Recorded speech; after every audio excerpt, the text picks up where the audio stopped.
ఈరోజు అంశం ఏంటిదంటే నీ జీవితంలో కష్టములో నుండి బయటపడుట ఎలా. ఆమేన్ ఆమేన్. ఈరోజు అంశం ఏంటిది? నీ జీవితంలో కష్టములో నుండి బయటపడడము ఎలా.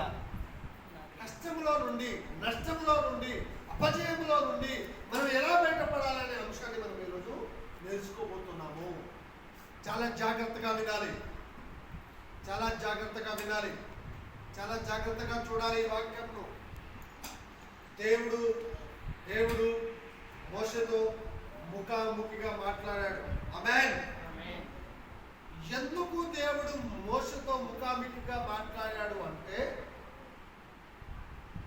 మోషే ప్రార్థన పరుడు. ఆమేన్. ఏ కుటుంబం ప్రార్థన చేస్తుందో, ఏ వ్యక్తి ప్రార్థన చేస్తాడో వారితో దేవుడు ముఖాముఖిగా ఆయన స్వరమును వినిపిస్తాడు. 13వ వచనం ఒకసారి చదువు.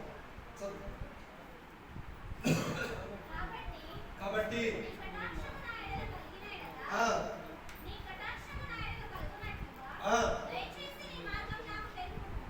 దయచేసి మనకు మార్గము తెలపబడాలి అంటే మనం ప్రార్థన చేయాలి.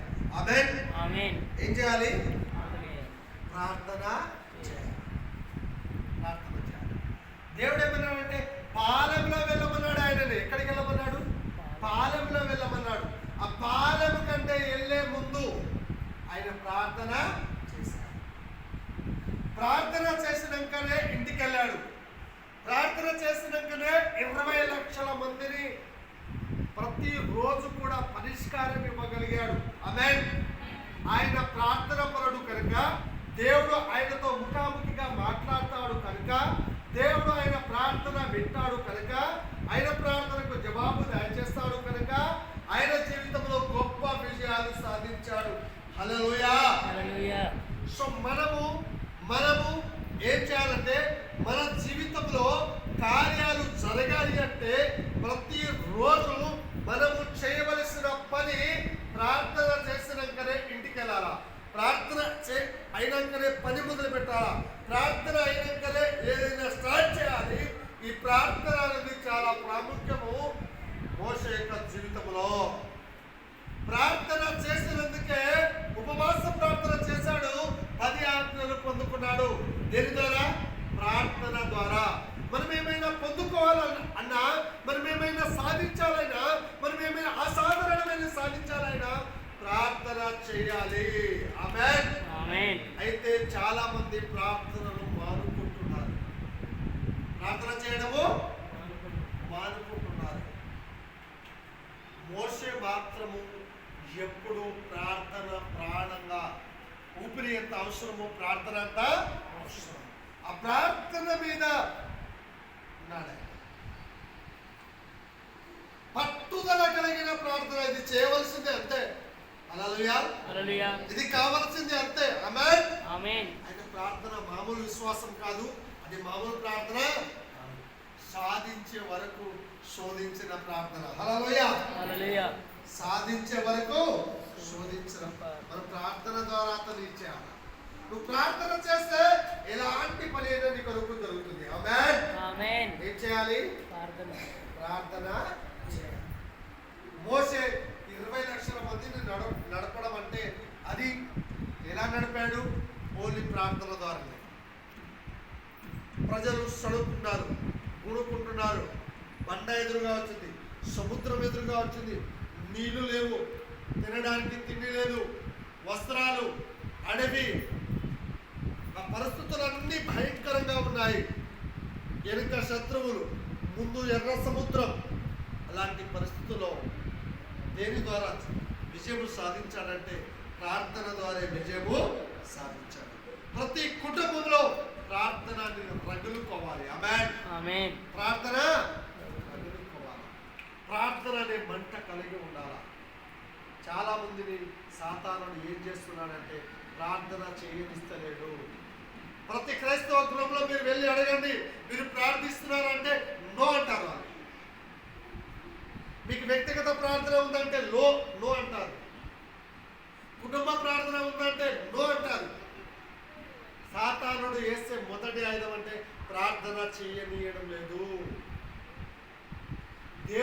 చెప్పిన సూత్రము ప్రార్థన చేయమని, సాతానుడు నేర్పించే సూత్రము ప్రార్థన చేయవద్దు అని. అయితే దేవుడు చెప్పిన సూత్రాన్ని పక్కన పెట్టి సాతాను చూపిన ఆ సూత్రాన్ని పట్టుకొని చాలామంది ఆత్మీయ జీవితంలో, విశ్వాస జీవితంలో, ప్రార్థన జీవితం ఆరిపోతున్నారు,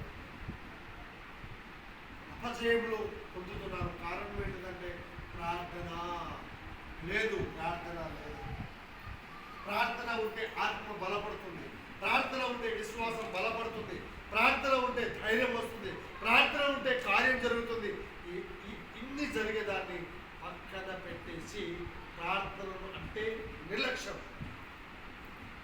చూడండి, ప్రార్థన అంటే ఎవరైనా వచ్చారా? ఎంత నిండి ఉండేది కదా. ఈరోజు ప్రార్థన కదా. ఏంటిది ఈరోజు ప్రార్థన? ఎక్కడికి వెళ్తున్నావు? ప్రార్థన. ఎక్కడికి వెళ్తున్నావు? చర్చి. ప్రార్థనలు వద్దు, ప్రార్థన వద్దు. సాతానికి మొదటి ఆయన వీళ్ళు ప్రార్థన చేయలేదు. సో ప్రార్థన కావాలి, ప్రార్థన కావాలి. సో మోసే జీవితం సక్సెస్ఫుల్ జరగడానికి కారణమే ప్రార్థన. ఆమేన్. ఏంటిది? ప్రార్థన. కాబట్టి నువ్వు నేను ఏం చేయాలి అంటే ప్రార్థన చేయాలి, ప్రార్థన చేయాలి. యోబు జీవితంలో కంచె ఎందుకు వేయబడింది తెలుసా? యోబు జీవితంలో కంచె ఎందుకు వేయబడింది తెలుసా? నీ కుటుంబం చుట్టూ కంచె వేయబడాలి, నీ కుటుంబం కాపాడబడాలి, నీ కుటుంబంలో విజయం సాధించాలంటే నువ్వు ప్రార్థన చేస్తే నీకు కంచె వస్తుంది. యోబు ఏం చేశాడు చెప్పండి? నోరుందా? యోబు ఏం చేశాడు? ఏం చేశాడు?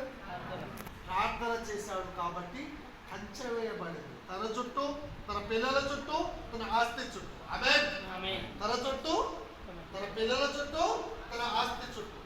ఇప్పుడు చెప్పండి, నా చుట్టూ, నా పిల్లల చుట్టూ, నాకు నా ఆస్తి చుట్టూ కంచె వేయబడాలి. ఆమేన్. ఏం చేయాలి? సాతానుడు వెన్నులో వణుకు పుట్టింది తెలుసా? ఎందుకు తెలుసా? ఆయన ప్రార్థన చేశాడు. తప్పు చేస్తేనా ఆయన అంటాడు, యోబు ఏమంటాడు తెలుసా? వాళ్ళు తెలిసి తెలియక తప్పు చేసినా చేయకపోయినా బలులు అర్పించాడు. ఏమర్పించాడు? బలులు. ఈరోజు మనం ఏమర్పించాలి? ప్రార్థన అనే బలి. ఆమేన్. ఆ ప్రార్థన బలులు అర్పించాడు. కాబట్టి దేవుడు ఏం చేశాడంటే తన చుట్టూ, తన కుటుంబం చుట్టూ కంచె నాటాడు. సాతాను రావడానికి లేదు. చాలా కుటుంబాలలో, చాలా జీవితంలో సాతానుడు ఎందుకు వస్తున్నాడు? ఎందుకు వస్తున్నాడు తెలుసా? మీరు అపవాదికి అవకాశం ఇస్తున్నారు. ఆమేన్. ఎందుకు వస్తున్నాడు? దేవుడు ఏమన్నాడు? అపవాదికి చోటు ఇవ్వకండి అన్నాడు. మీరేం చేస్తున్నారు? అపవాదికి అవకాశం ఇస్తున్నారు. యోబు ఇచ్చాడా? యోబును చూసి, యోబు ప్రార్థన చూసి, యోబు భక్తిని చూసి, యోబు చుట్టూ దేవుడు పెట్టినటువంటి ఆ కంచె కాపుదల అది చూసి సాతానుడు భయపడిపోయాడు. ఆ కంచె ఉన్నంత సేపు నేను యోబుని ఏం చేయలేదు. ఆమేన్. చుట్టూ ప్రార్థిస్తే నీ చుట్టూ కంచె వస్తే, ఆ కంచె నిన్ను, నీ కుటుంబాన్ని కాపాడితే సాతానుడు వెన్నులో వణుకు పుట్టాలి, నీకు విజయం కలగాలి. ఆమేన్. యోబు వలె ప్రార్థన ఉండాలి. హల్లెలూయా. మొదట మోషే వలె ప్రార్థన ఉండాలి. ఎలాంటి ప్రార్థన ఉండాలి? మోషే వలె ప్రార్థన ఉండాలి. మోషే లాంటి ప్రార్థన అంటే ఏ స్థితిలోనైనా లేచి గెలిచే ప్రార్థన మోషే ప్రార్థన. ఆమేన్. మోషే ప్రార్థన ఏంటిది? మోషే కష్టాలు రాలేదా? మోషకు అవమానం రాలేదా? మోషకు నిందే రాలేదా? మోషకు శ్రమ రాలేదా? అన్నీ వచ్చినాయి. కానీ ఏ స్థితిలో అయినా నిలబడి విజయం సాధించిన ప్రార్థన మోషే ప్రార్థన. ఆ ప్రార్థన రెండోది యోబు ప్రార్థన. యోబు ప్రార్థిస్తే ఆయన చుట్టూ, ఆయన కుటుంబం చుట్టూ కంచె. చాలా మందికి, చాలా కుటుంబంలో చుట్టూ కంచె లేదు, ప్రార్థన లేదు. కారణం ఏంటంటే మీరు ప్రార్థన చేయడం లేదు, ప్రార్థనకు రావడం లేదు, ప్రార్థన చేయడం లేదు.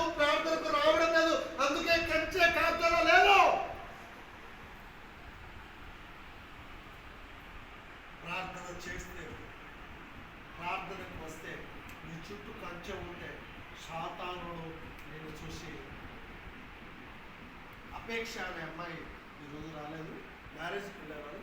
అపేక్ష అనే అమ్మాయి ఈ మందిరానికి అడుగుపెట్టే ముందు అక్కడ రోడ్ ఉంది కదా, మెయిన్ రోడ్, అట్నుండి అటే పారిపోయింది. గేటు దగ్గర కూడా రాలా.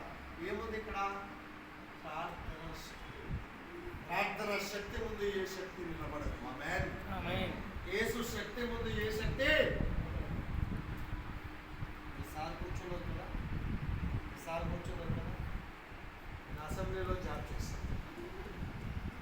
శేఖర్ అన్నాని ఈసారి ఇక్కడ పంపించారు, అడ్రస్ ఇచ్చి పంపించారు.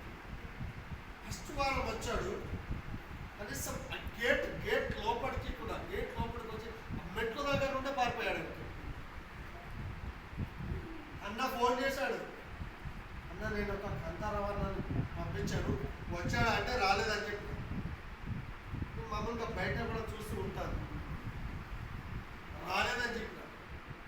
అయితే మళ్ళీ మాట్లాడాడు, మళ్ళీ ఫోన్ చేశాడు, ఈ వారం పంపిస్తాను, ఈ వారం వచ్చేటప్పుడు నాకు చెప్పు, ఒకవేళ ఆయన రానియకపోతే నేను తీసుకొస్తా అంటే. రెండో వారం వచ్చిన తర్వాత లోపలికి ఎంటర్ అయినాక అసలు సీన్ వచ్చింది. ప్రార్థన అనే శక్తిలో అంత పవరు. యోబుకు రాలేదా కష్టాలు? చాలా మంది క్రైస్తవులు ఏమనుకుంటారంటే, నేనేం పాపం చేసినా,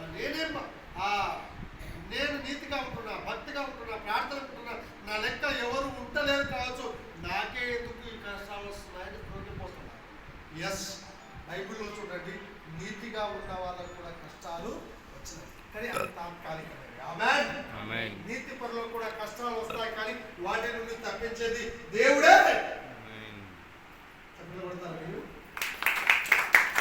చాలా మంది క్రైస్తవులు ఎలా అంటారంటే, మేము నీతిగా ఉంటే మాకు కష్టాలు రావద్దు, మేము భక్తిగా ఉంటే మాకు కష్టాలు రావద్దు. కష్టాలు వస్తాయి, కానీ వాటిల నుండి తప్పించి నీకు విజయం ఇచ్చేది. కష్టాలు రావనేది కాదు. బైబిల్లో కష్టాలు లేని విశ్వాసి లేడు, కష్టాలు లేని ప్రవక్త లేడు. యేసు ప్రభుకే కష్టాలు వచ్చినాయి, నీకు నాకు రాకపోవడం లేదు. యేసు ప్రభు దగ్గర అపాధి వచ్చాడు, నీ దగ్గరికి రాడా? యేసు ప్రభుని అపాధి శోధించాడు, నిన్ను శోధించాడా? కానీ యేసు ప్రభు జయించాడు, నువ్వు కూడా జయిస్తావు. ఆమేన్. యేసు ప్రభు జయించాడు కాబట్టి నువ్వు కూడా. ఎందుకో? యేసు ప్రభు కుమారుడవు, యేసు ప్రభు కుమారుడు. నిన్ను లోకాన్ని జయించాను కాబట్టి నువ్వు కూడా జయిస్తావు అంటాడు. జయించే వరకు, ఊపిరి ఉన్నంత వరకు ఆగిపోకూడదు, అలసిపోకూడదు. ఊపిరి తీయడు, ఊపిరి తీసే అధికారం సాతానికి. పడగొడతాడు, ఓడగొడతాడు, పడగొడతాడు, ఓడగొడతాడు. కానీ ఒకసారి ఓడగొడతాడు కావచ్చు, కానీ రెండోసారి విజయం లేదు. రెండోసారి ఓడగొడతాడు కావచ్చు, కానీ మూడోసారి విజయము. ఒకసారి 2 సార్లు వాళ్ళు గెలిస్తే గెలవచ్చు, కానీ దేవుడు అన్యాయస్తుడు కాదు. గెలిపిస్తాడు. కాబట్టి మనం ఇద్దరు ప్రార్థన పరుల జీవితాలను చూసాము. ఒకటి మోషే, రాజుతో అయినా, ప్రకృతితో అయినా, సముద్రంతో అయినా, దేనితోనైనా ఇచ్చేయగలిగాడు. ఏ పవర్ అంటే ప్రార్థన. నెంబర్ 2 యోబు. ఏ పరిస్థితి, శరీరం కూలినా, సంపద పోయినా, పిల్లల పోయినా, భార్య వదిలిపెట్టిపోయినా, లోకమంతా నీదేం భక్తి, నువ్వేం తిట్టినా ఓర్చుకున్నాడు. ప్రతి తిట్లో ఆనందపడ్డాడు. ఆమేన్. క్రైస్తవుడికి లక్షణం ఏంటంటే, ప్రతి ఒక్కరూ హేళన చేస్తారు, తిడతారు, అవహేళన చేస్తారు, నిందిస్తారు, నీదేం బ్రతుకులు అంటారు కదా. ప్రతిదీ కూడా మనం ఆనందించాలంట. ఆమేన్. ప్రతి తిట్టు మనకు ఆశీర్వాదకరంగా మార్చబడదు కాక, ప్రతి అవమానం మనకు ఆశీర్వాదకరంగా మార్చబడదు కాక, ప్రతి హేళన మనకు గొప్పగా మార్చబడదు కాక. హల్లెలూయా. యేసేపు కూడా అలా చేయబడ్డాడు, కానీ ఎక్కడికి ఎక్కాడు? సింహాసనం ఎక్కాడు. ఆమేన్. హల్లెలూయా. గట్టిగా చెప్పబడుతుంది. ఇద్దరు భక్తుల నుంచి నేర్చుకున్నాం ఈరోజు. ఒకటి, రెండో వ్యక్తి ఇంత గొప్ప స్టేట్మెంట్ ఇచ్చాడు. ఏమో తెలుసా? గొప్ప స్టేట్మెంట్ అంటే అలాంటి విశ్వాసం కావాలి. నేను తల్లి గర్భం నుండి ఏం తేలేదు, పోయేటప్పుడు ఏం తీసుకెళ్ళను. ఈ ఆరోగ్యం నాకు వచ్చింది కాదు, ఆరోగ్యం దేవుడే ఇచ్చింది. కాబట్టి నేను ఏ స్థితిలో ఉన్న ఆయనను కనపరుస్తా. ఆమేన్. ఆ మాట ఎప్పుడు చెప్పాడో అప్పుడే విజయం వచ్చింది. హల్లెలూయా. గట్టిగా చెప్పండి. ఇప్పుడు ఆ మాటలో దేవుడు ఒక్క మాట కోసం ఎదురు చూశాడు. సాతానుడు ఏమన్నాడంటే, నువ్వు ఆస్తి తీసేయి, పిల్లలు తీసేయి, రోగం పెట్టు, పోమని నువ్వు దూషించిపోతానంటే పోలేదు. ఇందును బట్టి నీకు స్తోత్రం అన్నాడు. హల్లెలూయా. వీసా పోయినా స్తోత్రం అనాలి. ఆమేన్. ధైర్యం ఉంటుందా? ఇంట్లో చనిపోతే స్తోత్రం అంటావా? ఇంట్లో మనిషి చనిపోతే స్తోత్రం అనలేము, కనుక అనాలట. ఓటమి వచ్చిందా స్తోత్రం, ఓటమి వచ్చినందుకు కూడా స్తోత్రం, విజయం వస్తే డబుల్ స్తోత్రం. ఆమేన్. ఓటమిలో కూడా స్తోత్రం అనగలగాలి. ఆమేన్. ఓటమిలో కూడా స్తోత్రం అనగలగాలని దేవుని యొక్క వాక్యము. అప్పుడు నీ కోసం విజయము తలుపులు తెరుచుకుంటుంది. ఆమేన్. విజయం ఏం చేస్తుంది? తలుపులు తెరుచుకుంటుంది. ఇప్పుడు కొన్ని వాక్యాలు చూడండి. ఇంకా మూడో వ్యక్తి, ఈ రోజు ఇక్కడ ఉన్న ప్రతి క్రైస్తవుడు ఇలా ఉండాలని నేను కోరుకుంటున్నాను. ఆమేన్. ఈ రోజు చెప్పబోయే వ్యక్తి లెక్క మీరందరూ ఉండాలని నేను కోరుకుంటున్నాను. ఇప్పుడు మూడో వ్యక్తి అంటే సమూయేలు. ఎవరు? సమూయేలు. ఈ సమూయేలు ఏం పలికాడో అది అయిందట. ఆమేన్. మీకు కూడా మేమేం పలికితే కావాలని కూడా అయితే మీరు సమూయేలు గురించి తెలుసుకోవాలి. ఏది పలుకుతుంది అయిందంటే ఏం చెప్పాడో అది అయింది. ఇది మామూలు పవర్ కాదు. ఆ పవర్ కావాలంటే సమూయేలు గురించి తెలుసుకోవాలి. సమూయేలు గొప్ప ప్రార్థన. ఎక్కడ ప్రార్థన చేశాడు అని తెలుసా? మందిరంలో ప్రార్థన చేశాడు. చాలా మందికి సాతానుడు విశేషం అంటే మందిరంలో రానియాడు.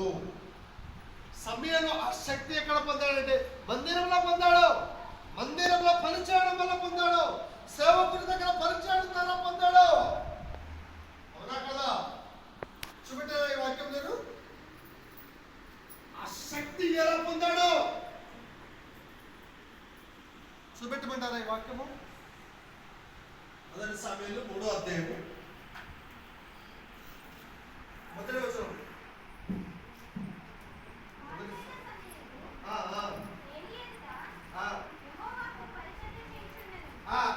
ఎక్కడ? మందిరంలో ఏలియా పాస్టర్ దగ్గర పరిచర్య చేస్తున్నాడు. మందిరంలో పరిచర్య చేశాడు. ఎంత గొప్ప భాగ్యమో ఇది. ఆమేన్. ఎక్కడ ప్రార్థన చేశాడు? చదువు. బాలుడైన సమూయేలు ఏలి ఎదుట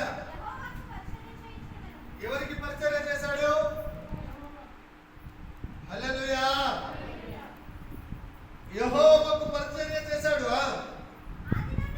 ఆ దినములలో ఆ దినాలు అసలు ప్రత్యక్షతనే లేదు. ఏం లేదు? ప్రత్యక్షత లేదు. దేవుని స్వరము లేదు. దేవుని ప్రత్యక్షత ఆగిపోయింది. కానీ సమూయేలు చేసిన ప్రార్థన, సమూయేలు చేసిన పరిచర్య, సమూయేలు చేసిన మందిరంలో చేసిన కార్యము మళ్ళీ ప్రత్యక్షత తీసుకొచ్చింది. గట్టిగా చెప్పబడతారు. అర్థమైన వాళ్ళు అర్థంగా వచ్చిన వాళ్ళు నేను చెప్పాను. ఇది అర్థమైన వాళ్ళు మందిరానికి ఎందుకు రావాలా? పరిచర్య మందిరంలో ఎందుకు చేయాలా? సంఘంలో ఎందుకు చేయాలా? సమూయేలు చేశాడు. 400 సంవత్సరాలు ప్రత్యక్షత లేదు. ప్రత్యక్షత ఆగిపోయింది. మళ్ళీ ప్రత్యక్షత వచ్చింది. దేని ద్వారా? ప్రార్థన ద్వారా. ఆమేన్. దేని ద్వారా? ప్రార్థన ద్వారా ప్రత్యక్షత వచ్చింది. ఆగిపోయిన ప్రత్యక్షత ప్రార్థన ద్వారా వచ్చింది. మందిరం అంటే సేవకుడు దగ్గర దేవునితో ఉంటే, సేవకుడితో ఉంటే, మందిరంతో ఉంటే ఆ విజయమే, ఆ ప్రార్థన జీవితమే. నువ్వు అనుకుంటా ఇంట్లో ఉంది నేను బాగా చేయలేవు, ఇంట్లో ఉండే ప్రార్థన. చాలా మంది అనుకుంటారే ఇంట్లో ఉండి కూడా ప్రార్థన చేసుకోవచ్చు, ఇంట్లో ఉండి లైవ్ చూసుకోవచ్చు. కాదు, మందిరానికి వచ్చి చూడు, మందిరంలో ప్రార్థన చేసి చూడు, మందిరంలో సేవ చేసి చూడు, మందిరంలో పని చేసి చూడు. చదువు. ఆ కాలమందు ఏలి కన్నులు మందదృష్టి గలవైనందున అతడు చూడలేక తన స్థలమందు పండుకొని ఉండగాను, దీపము ఆరిపోక మునుపు సమూయేలు దేవుని మందసమున యెహోవా మందిరంలో పండుకొని ఉండగాను, యెహోవా సమూయేలును పిలిచెను. అతడు చిత్తమండి నేనున్నానని చెప్పి ఏలి దగ్గరకు పోయి, ఆమేన్. ఈ వాక్యం అర్థమైంది చెప్పను కొడతారా? అర్థమైంది అది? దేవుని నుండి పిలుపు వచ్చింది ఎప్పుడంటే ప్రార్థన చేసినప్పుడు. హల్లెలూయా, హల్లెలూయా, హల్లెలూయా, హల్లెలూయా, హల్లెలూయా. దీపము ఆరిపోక ముందే వెళ్ళాడు, దీపము ఆరిపోక ముందే. చాలా గొప్ప వాక్యాలు, మర్మాలు ఉన్నాయి ఈరోజు, కానీ సమయం లేదు. చాలా గొప్ప గొప్ప. అయితే సమయాలు ఇంత గొప్పవాడిగా ఎలా అయ్యాడంటే మందిరంలో ప్రార్థన చేశాడు, మందిరంలో సేవ చేశాడు, మందిరంలో పని చేశాడు. చాలా మందికి మందిరంలో పాట పాడడం, ప్రార్థన చేయడం, సేవ చేయడం ఇదంటే చాలా ఇదండి. అందుకే దేవుడు సమయాన్ని అంతగా దీవించాడు. ఆయన నోటి నుండి వచ్చిన ప్రతి వాక్కు నెరవేర్చబడింది. ఆమేన్, ఆమేన్. అయితే మనమందరం సమయాలు లెక్క కావాలి.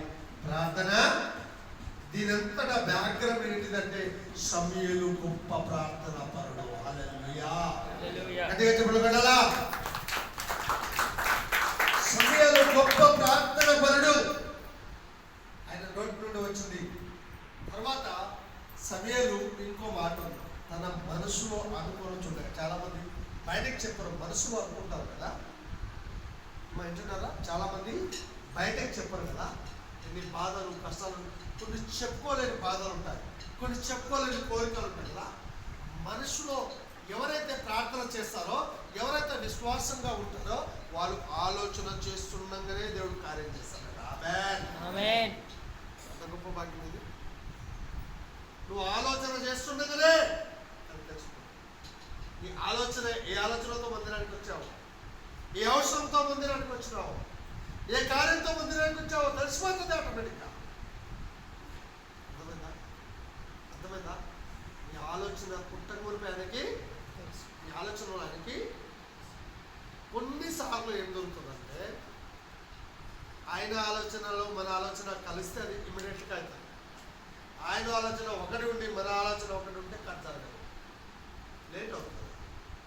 అప్పుడు ఎప్పుడు మనము ఆయన ఆలోచనలో వెళ్ళేంత వరకు కొంచెం మనం చెప్తూ ఉంటారు. హల్లెలూయా. ఏం చేస్తారు? చెప్తున్నారు. బంగారాన్ని అగ్నిలో ఇచ్చేస్తారు కదా, అది పూర్తి మంచి రూపం వచ్చే వరకు, అది మెరిసేంత వరకు అగ్నిలో పెడితేనే ఉంటారు. అది ఓకే అని మంచి రూపం వచ్చినాక దాన్ని బయటకి తీసి ఉంచుకుంటారు. దేవుడు కూడా కొన్నిసార్లు మనం అగ్నిలో గుండా నడిపిస్తాడు. ఆమేన్, ఆమేన్. అప్పుడు అనిపిస్తుంది అగ్నిలో నడవడం కంటే అగ్నిలో పడి వస్తే ఎక్కువ అనిపిస్తుంది. హల్లెలూయా, అదే కదా. హల్లెలూయా. ఈ అగ్నిలో నడిపిస్తుంది కదా, ఈ అగ్నిలో నడిచే బదులు ఇట్లా పడి చచ్చిపోతే అయిపోతుంది అనిపిస్తుంది. కానీ అగ్నిలో నుండి నేను నడిపించేది, అగ్ని లాంటి శ్రమలు వచ్చిన, అగ్నిని ఎదురు వచ్చినా కూడా అది నిన్ను ఏం చేయకుండా కాపాడడానికి నేను నడిపిస్తున్నాను. ఆమేన్, ఆమేన్. చాలా చాలా ఎంతమందికి ప్రార్థన చేయకపోతే పాపం అని తెలుసు? ప్రార్థన చేయకపోవడం పాపం అని ఎవరికైనా తెలుసా? చాలా మందికి తెలియదు కదా. ప్రార్థన చేయకపోతే నేనేం పాపం చేశానండి అంటారు. నేనేం పాపం చేశానండి? ప్రార్థన చేయకపోవడమే పెద్ద పాపం. తెలుసా మీకు? తెలుసా మీకు? ఆ రెఫరెన్స్ ఎక్కడ ఉందో కనీసం చెప్తారు నాకు. అమ్మా, రెఫరెన్స్ ఎక్కడ ఉందో చెప్పగలుగుతారా ఎవరైనా? వాక్యం తెలుసా? చెప్పగలుగుతారా? ప్రార్థన చేయకపోవడమే పాపం. ఎవరైనా చెప్పగలుగుతారా? రైట్. మొదటి సమయం 12. రైట్. ఇప్పుడు చదువు. ప్రార్థన చేయకపోవడమే పాపం అట. ఏమవసరం కదా? ఏంటిది? నా మట్టుకు నేను మీ నిమిత్తం ప్రార్థన చేయుట మానుట వలన యెహోవాకు విరోధంగా పాపం చేసిన వాడు అయిపోతాం. ఎవరికి విరోధంగా? దేవునికి విరోధంగా పాపం చేసిన వాడు అయిపోతావు. పాపం చేసిన అయిపోతావు ప్రార్థన చేయకపోతే. నువ్వు ప్రార్థన చేయకపోతే ఏమవుతుందంటే, ఊపిరి పీల్చుకోకపోతే ఏమవుతుంది? గాలి రాకపోతే ఏమవుతుందో? ఊపిరి అయిపోతుంది. ప్రార్థన చేయకపోతే నువ్వు అన్నీ అయిపోతాయి. ఆమేన్. ప్రార్థన చేయకపోతే ఏమవుతుంది పాస్టర్ గారు? ఏం కాదు. ఎంతో మంది ఫుల్ లోకంలో ఫుల్ ఎంజాయ్ చేస్తున్నారు. నేను మాత్రం ఎందుకు ప్రార్థన చేయాలి? గాలి రాకపోతే ఊపిరి అయిపోతుంది. ప్రార్థన కాకపోతే అన్నీ అన్నీ. నువ్వు ప్రార్థన చేయకపోవడమే పాపం. ప్రార్థనకు రాకపోవడమే పాపం. కాబట్టి ప్రార్థన చేయాలి. హల్లెలూయా. ఏం చేయాలి రాజు? ఏం చేయాలమ్మా? ప్రార్థన చేయకపోవడమే. నేను ఏం పాపం చేసిన పాస్టర్ గారు? ప్రార్థన చేస్తలేవమ్మా, అదే పెద్ద పాపం. సమయలు ప్రార్థన ప్రోగ్రాంకి ప్రార్థన చేశాడు. చదువు చదువుతో 23 సుఖపడి చదువు.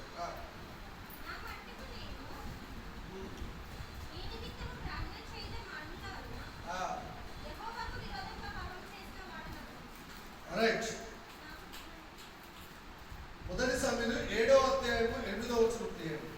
మొదటి సమయంలో 7వ అధ్యాయము 8వ వచనం తీయండి. సమయలు ఏం చేశాడు చూద్దాం. మన దేవుడైన యెహోవాను ఫిలిష్తీయుల చేతిలో నుండి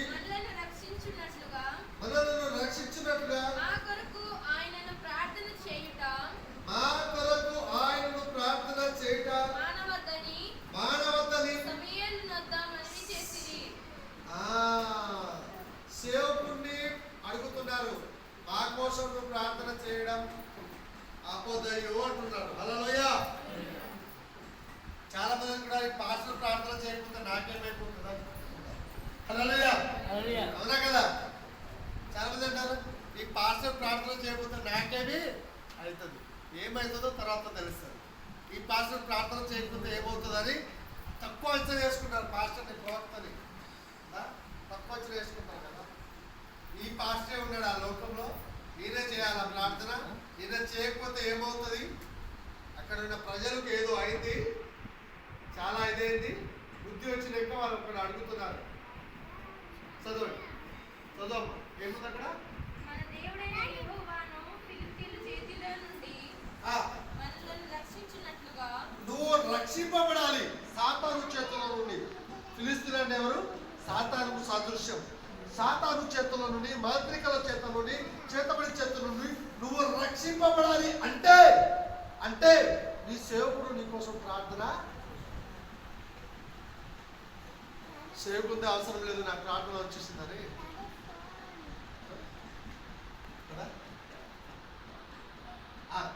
చదువు టైం లేదా?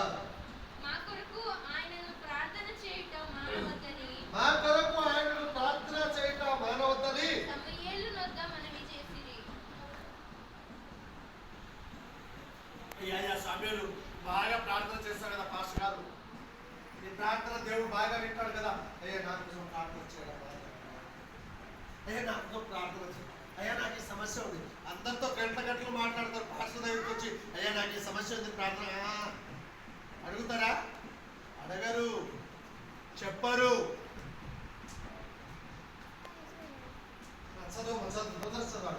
సమూయేలు పాలు విడువని ఒక గొర్రె పిల్లను తెచ్చి పాలు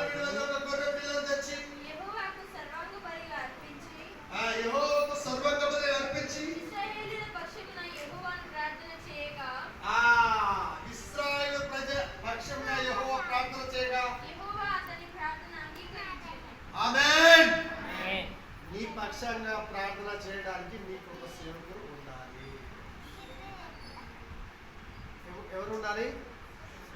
సేవకుడు అంటే మామూలు సేవకులు చాలా మంది ఉన్నారు. మామూలు అల్లటప్ప సేవకుడు కాదు. అల్లటప్ప సేవకుల దగ్గర అయితే నువ్వు కూడా అల్లటప్పనే ఉంటావు. అల్లటప్ప సేవకులు కాదు. సేవకులు ప్రార్థన చేస్తే సమయాలు లెక్క కావాలి. ఆమేన్. ఆమేన్. గట్టిగా చెప్పండి కొడతారా?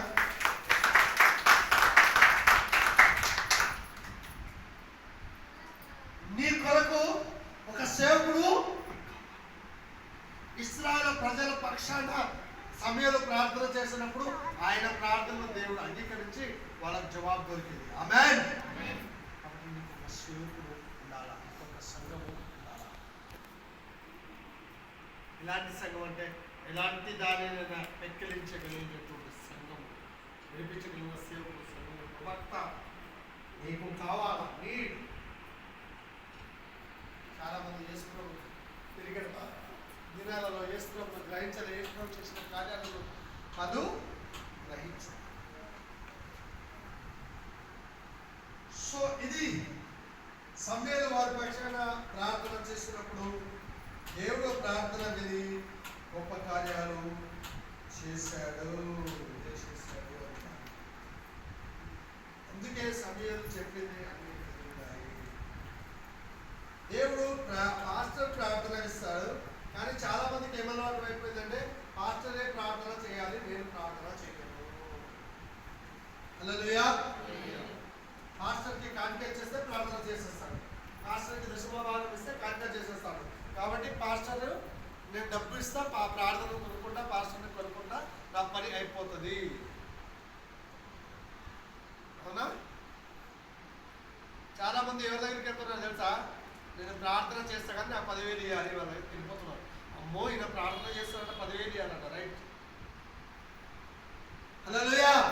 ఈయన ప్రార్థన ఎంత బాగుంటుందో, 10,000 ఇచ్చే ప్రార్థన, 50,000 ఇచ్చే ప్రార్థన.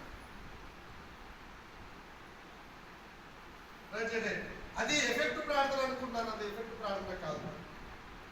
ఇప్పుడు ఒక వచనం చూపెడతా, టైం లేదు. సమయాలు 9వ అధ్యాయం 16వ వచనం చూడండి. మొదటి సమయాలు 9వ అధ్యాయం 16వ వచనం. ఎట్లనగా నా జనుల మొర నా యొద్దకు వచ్చెను. చాలు చాలు. నా జనుల మొర నా యొద్దకు వచ్చెను. ఆమేన్. ఎవరి ప్రార్థన ఆయన ఎందుకు పోయిందాడా? ఆ జనుల ప్రార్థన ఆయన ఎందుకు పోయినప్పుడు ఆయన ఎవరితో చెప్తున్నాడో? పాస్టర్తో చెప్తాడు. హల్లెలూయా. నువ్వు ప్రార్థిస్తే అక్కడికి వెళ్ళాలి. అక్కడికి వెళ్తే ఆయన ఏం చేస్తాడంటే డైరెక్ట్ నీతో చెప్పాడు, సేవకుడితో మాట్లాడు. జనాలే ప్రార్థన చేయకపోతే, పాస్టర్ మీదనే ఆధారపడితే, పాస్టర్కు 100 మంది ఉంటారు. నీకోసం చేస్తాడు. బట్ కానీ నువ్వు చేస్తేనే దానికి ఈ చెయ్యి ఎంత ఇది చేస్తుందో చెప్పండి. ఒక్క చెయ్యి చూడు, ఎంత తిప్పు.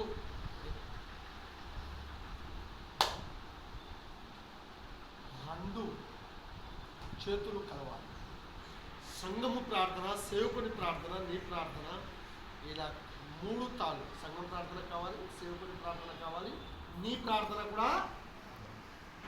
3 కలిసినప్పుడు దాన్ని తెంపడం ఎవరి వల్ల కాదు. ఆమేన్. ఇప్పుడు గట్టిగా చెప్పడం కొట్టండి. అందుకే సంఘము ఆసక్తితో ప్రార్థన చేస్తే ఆయన కార్యాలు చేస్తాడు. ఆమేన్. సేవకుడిని జైలులో వేసినప్పుడు ఎవరు ప్రార్థన చేశాడు? పేతురును జైలు వేసినప్పుడు సంఘం ప్రార్థన చేసింది. సంఘం ప్రార్థన దేవుడు విన్నాడు. నీ ప్రార్థన దేవుడు వింటాడు, సంఘం ప్రార్థన వింటాడు, సేవకుని ప్రార్థన వింటాడు. ఈ 3 కూడా కలిసి ఉండాలి ఒక ప్రతి విశ్వాస జీవితంలో. ఆమేన్. నాకు సేవకుడు అవసరం లేదండి, నాకు ప్రార్థన కుదరదు. నాకు సంఘం అవసరం లేదండి, కుదరదు. నేను ప్రార్థన చేయాలండి, కుదరదు. నువ్వు ప్రార్థన చేయాలి, నీ సంఘం ప్రార్థన చేయాలి, ఈ సేవకుడు కూడా ప్రార్థన. అర్థమైందా? ఈ 3 పాయింట్లు నడుచుకోవాలి. నువ్వు ప్రార్థన చేయాలి, సంఘం ప్రార్థన చేయాలి, దేవుని యొక్క మాట స్పష్టంగా చెప్పబడి ఉంది. ఆమేన్. హల్లెలూయా. చెప్పండి కూడా దేవుని మహిమపరుస్తారా?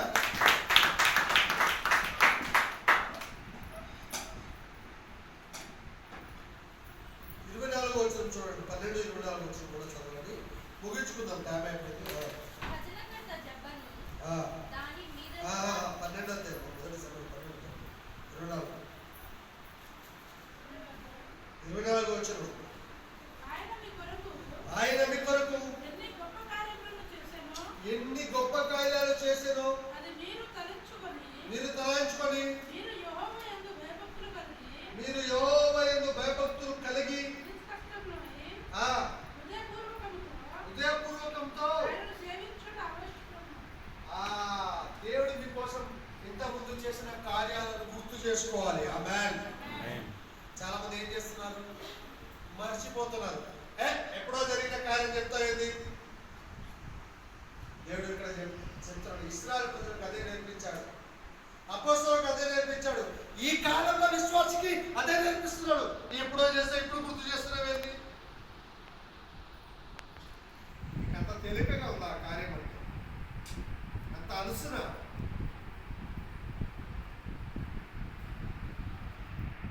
నేను ఇలా భయపెడుతున్నాడు కదా, అది గుర్తు లేకనే ఇలా భయపడుతున్నాను. అది గుర్తు ఉంటే దానిలో నుండి విడిపించిన దేవుడు దేనిలో నుండి విడిపిస్తాడని గుర్తుంటుంది నీకు. చెప్పడం కొడుతూ అర్థమైంది నీకు? ఆ శక్తుల నుండి, ఆ సాతాను నుండి, ఆ బతుకముల నుండి విడిపించిన దేవుడు రాబోయే ఉగ్రత, రాబోయే శోధన, రాబోయే పరిస్థితుల నుండి దేవుడిలో నుండైనా విడిపిస్తాడని గుర్తుంటావా నీకు? అది మర్చిపోయినావు కాబట్టి మళ్ళీ స్థితిని మర్చిపోకూడదు. చదువు తొందరగా. భయభక్తులు కలిగి నిష్కపటమై పూర్ణ హృదయంతో ఆయనను సేవించాలి. కార్యం జరగగానే ఈయనతో, ఈ పాస్టర్తో అయిపోయింది, చర్చితో అయిపోయిందని చేతులు బాయ్ బాయ్ అని ఏదో సినిమా చూసి మళ్ళీ వచ్చినాక ఆ సినిమా టాకీస్తో, సినిమా ఓనర్తో ఏం పని ఉండదు కదా. ఏమైనా ఉంటుందా? ఎవడో సినిమా తీస్తాడు, ఎవరో నటిస్తారు, ఎక్కడికో వస్తుంది, అక్కడ పోతావు ఆ సినిమా చూసుకున్నారు. ఇది అట్లా కాదు. సేవకులతో నీకు పని అయిపోదు, లైఫ్ లాగా ఉంటుంది. దేవుడితో నీకు పని అయిపోదు, లైఫ్ లాగా ఉంటుంది. కాబట్టి మర్చిపోకూడదు. నీ సేవకుడు నీకోసం కన్నీళ్ళు కాల్చి నీకోసం ఇచ్చేసే అలాంటి సేవకుడు ఎప్పుడు కూడా మర్చిపోకూడదు, విడిచిపోకూడదు. చదువమ్మా. మీరు కీడు చేయువారైతే ఆమేన్.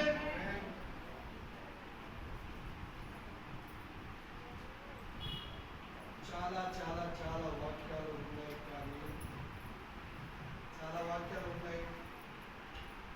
అయితే నేను రెఫరెన్స్ చూపెడతాను. 5 minutes ముగిద్దాం. ప్రార్థన అనే అంశమే అయిపోయింది ఇంతవరకు. ఆమేన్. నీ జీవితంలో కష్టాల నుండి నువ్వు బయటపడాలంటే మొదట ఏం చేయాలి? రెండోది దేవుని స్తుతించాలి. తొందరగా రాసుకోండి. రెండోది దేవుని స్తుతించాలి. మత్తయి సువార్త 4:10. దేవుని సన్నిధిలో స్తుతించాలి. ఎక్కడ స్తుతించాలి? దేవుని సన్నిధిలో స్తుతించాలి. మత్తయి 4:10 రాసుకోండి. చదువుతారా? తొందరగా చదవండి. సాతానా ప్రభువైన నీ దేవునికి మొక్కి ఆయనను మాత్రమే సేవించవలెను అని రాయబడి ఉన్నదని చెప్పాను. ఆయనను మాత్రమే స్తుతించాలి, ఆయనను మాత్రమే సేవించాలి, ఆయనను మాత్రమే నమ్ముకోవాలి, ఆయనను మాత్రమే మొక్కాలి. ఆయన సన్నిధికి రావాలి, ఆయన సన్నిధిలో ఆయన స్తుతించాలి. యేసు ప్రభు వద్దకు వచ్చే సాధారణ నన్ను మొక్కమంటున్నాడు. నిన్ను కూడా పరిస్థితులు పెట్టి ఇక్కడ ఏం లేదు, నా దగ్గరికి వచ్చి నన్ను మొక్కు, నేను ఇస్తా అంటాడు. నువ్వు పోవద్దు. యేసు ప్రభు అయ్యాడా? హల్లెలూయా. రెండో విషయం, దేవుని సన్నిధిలో స్తుతించాలి. ఎరుకో గోడలు కూలిపోయినట్టు సాతాను సామ్రాజ్యం కూలిపోతుంది. అలా కూలిపోవాలంటే నువ్వు దేవుని సన్నిధిలో దేవుని స్తుతించాలి. మూడో విషయం రాసుకోండి, ఆయనకు ప్రాధాన్యత ఇవ్వాలి.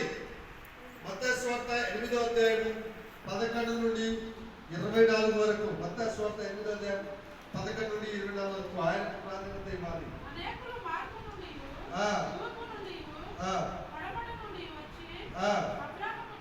కూడాను, ఇస్సాకుతో కూడాను, ఆ. యాకోబుతో కూడాను, పరలోక రాజ్యమందు కూర్చుందురు గాని, రాజ్య సంబంధులు వెలుపటి చీకటిలోనికి త్రోయబడుదురు. అక్కడ ఏడుపును పండ్లు కొరుకుటయు ఉండునని మీతో చెప్పుచున్నాను. ఆమేన్.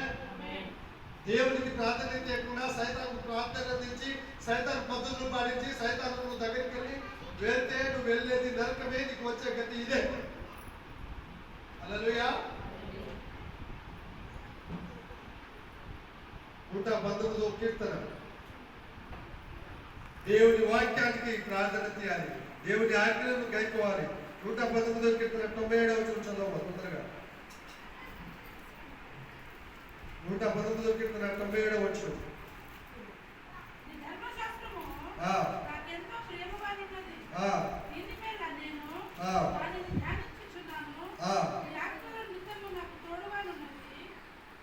దేవుని వాక్యమును ధ్యానించాలి. హల్లెలూయా.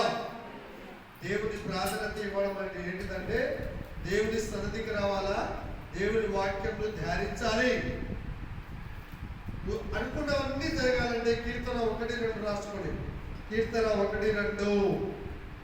దేవుని ధర్మశాస్త్రం ధ్యానిస్తే ఏమవుతుందో చూడు. చదువు. యెహోవా ధర్మశాస్త్రమునందు ఆనందించుచు ఆ. అహోరాత్రములు దానిని ధ్యానించువాడు ధన్యుడు. ధన్యుడు, ధన్యుడు. తర్వాత అంతే ఉందా? అతడు నీటి కాలువ దగ్గరన నాటబడి అతడు చేయనంతయు సఫలమగును. ఆమేన్. నువ్వు వాక్యము చదివి, వాక్యము విని, వాక్యము ధ్యానిస్తే, వాక్య ప్రకారం కడితే నువ్వు చేయాలనుకున్నవన్నీ కూడా అయిపోతాయి.